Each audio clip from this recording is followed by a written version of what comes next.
If you've been in one of Canada's big cities recently, you'll know that congestion has been a huge issue. But, as it turns out, there is actually one simple fix to our congestion nightmare. After a decade living in Toronto, I've seen the terrible congestion plaguing Canadian cities firsthand, from construction works all over the place to transit projects which never seem to open. These are important projects, of course, but they've brought movement through our cities, at least in cars, to a standstill. In fact, according to the well-known TomTom Congestion Index, Toronto's congestion is currently actually worse than Los Angeles, which is very bad.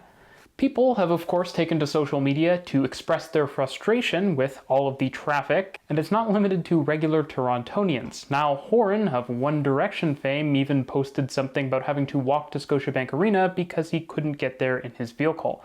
Traffic's too bad in Toronto, so we're walking to the venue. Go on. Now, I like walking to Scotiabank Arena, but this probably isn't ideal.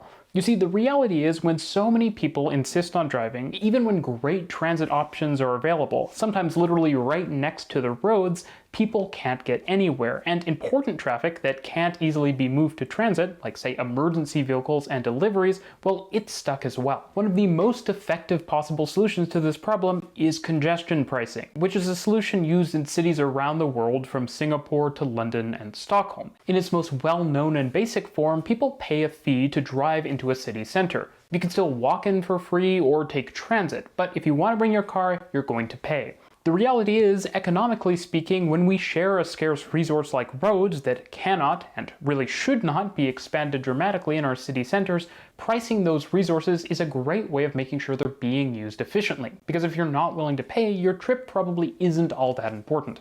And it's really nothing new. Electronic road pricing in Singapore has existed for over 3 decades, and it was a big push factor to get people onto the brand new MRT or metro system.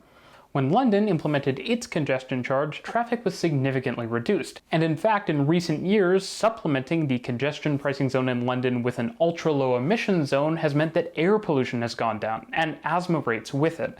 In fact, pretty consistently the data shows cities with congestion pricing tend to have less congestion, and that's really not surprising, given if you price something, it's typically going to be the case that people are going to use it a little more sparingly.